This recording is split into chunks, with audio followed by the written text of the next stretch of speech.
ನಮಸ್ಕಾರ ಅಶ್ವಮಂದಿರಕ್ಕೆ ಸ್ವಾಗತ. ನಾನು ಸಚಿನ್ ಹೆಮ್ಮಕ್ಕಿ.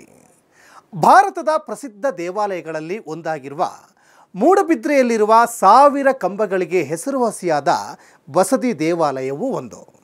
ಇನ್ನು ಈ ದೇವಾಲಯವು ಚಂದ್ರನಾಥ ದೇವಾಲಯ ಅಂತಲೂ ಕೂಡ ಕರೀತಾರೆ. ಈ ದೇವಾಲಯದ ಕಲೆ ಸಂಸ್ಕೃತಿಯ ಹಿನ್ನೆಲೆ ಏನು? 1000 ಕಂಬಗಳ ದೇವಾಲಯ ಎಲ್ಲಿದೆ? ಈ ದೇವಾಲಯದ ರಥೋತ್ಸವದ ವಿಶೇಷತೆ ಏನು ಅಂತ ನೋಡೋಣ ಈ ಸ್ಟೋರಿಯಲ್ಲಿ.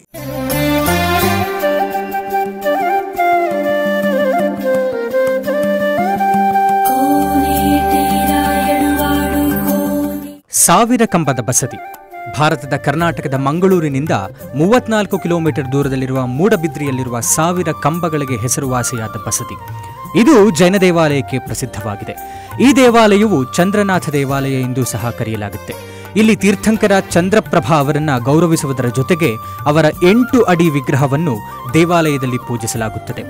ಅದಕ್ಕೆ ಈ ದೇವಾಲಯವು ಚಂದ್ರನಾಥ ದೇವಾಲಯ ಎಂದು ಕರೆಯಲಾಗುತ್ತೆ. 1000 ಕಂಬದ ಬಸದಿ ಮೂಡಬಿದ್ರಿಯಲ್ಲಿರುವ ಒಂದು ಭವ್ಯವಾದ 1000 ಕಂಬದ ದೇವಾಲಯವಾಗಿದೆ. ಈ ದೇವಾಲಯ ಪಟ್ಟಣವು ಅನೇಕ ಜೈನ ದೇವಾಲಯಗಳಿಂದ ಕೂಡಿರುವುದರಿಂದ ಇದನ್ನು ಭಾರತದ ಜೈನ ಕಾಶಿ ಎಂದು ಕರೆಯಲಾಗುತ್ತದೆ. 1000 ಕಂಬದ ಬಸದಿಯು ಈ ಪ್ರಾಚೀನ ಪೂಜಾ ಸ್ಥಳದ ವಿಶಿಷ್ಟ ಮತ್ತು ಭವ್ಯವಾದ ಸ್ತಂಭಗಳಿಗೆ ಹೆಸರುವಾಸಿಯಾಗಿದೆ. ಈ ದೇವಾಲಯವನ್ನು ತ್ರಿಭುವನ ತಿಲಕ ಚೂಡಾಮಣಿ ಬಸದಿ ಅಂತಲೂ ಕರೆಯುತ್ತಾರೆ. ಇದರರ್ಥ 3 ಲೋಕಗಳ ಕಿರೀಟ ರತ್ನ ಬಹು ಮಂಟಪಗಳು ಕಂಬಗಳಿಂದ ಆಧಾರಗೊಂಡಿರುವ ದೇವಾಲಯ. ಈ ದೇವಾಲಯ ನೋಡುತ್ತಾ ಹೋದರೆ ಒಂದು ತರಹ ನಯನ ಮನೋಹರವಾಗುತ್ತೆ. ಅದ್ಭುತ ರಚನೆ, ಸೌಂದರ್ಯ ಮತ್ತು ಅವುಗಳನ್ನು ಅಲಂಕರಿಸುವ ಕೆತ್ತನೆಗಳು ನೋಡಲು ಸುಂದರವಾಗಿದೆ. ಮೂಡಬಿದ್ರಿಯಲ್ಲಿರುವ ಹಲವಾರು ಜೈನ ದೇವಾಲಯಗಳಿರುವುದರಿಂದ ಇದನ್ನು ಭಾರತದ ಜೈನ ಕಾಶಿ ಎಂದು ಕರೆಯಲಾಗುತ್ತದೆ. ಪ್ರತಿ ವರ್ಷ ಈ ಸಮಯದಲ್ಲಿ ಅಂದರೆ ಏಪ್ರಿಲ್ ತಿಂಗಳಿನಲ್ಲಿ 1000 ಕಂಬದ ಬಸದಿ ರಥೋತ್ಸವ ನಡೆಯುತ್ತೆ. ಈ ರಥೋತ್ಸವ ದಿನ ವಿಶೇಷ ಪೂಜೆ, ಅಭಿಷೇಕ ಮಾಡಲಾಗುತ್ತದೆ.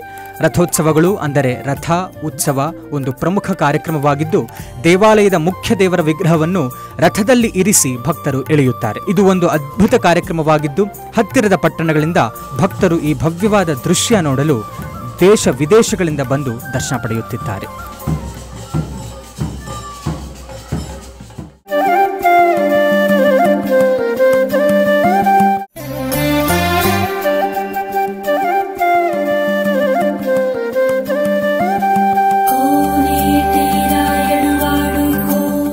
ಇದಾಗಿತ್ತು ಈ ಹೊತ್ತಿನ ಅಶ್ವಮಂದಿರ. ಮುಂದಿನ ಸಂಚಿಕೆಯಲ್ಲಿ ಮತ್ತೊಂದು ವಿಶೇಷ ದೇವಾಲಯದೊಂದಿಗೆ ಮತ್ತೆ ನಿಮ್ಮನ್ನ ಭೇಟಿ ಆಗ್ತೀನಿ. ಅಲ್ಲಿವರೆಗೂ ನೋಡ್ತಾ ಇರಿ ಅಶ್ವಮಂದಿರ.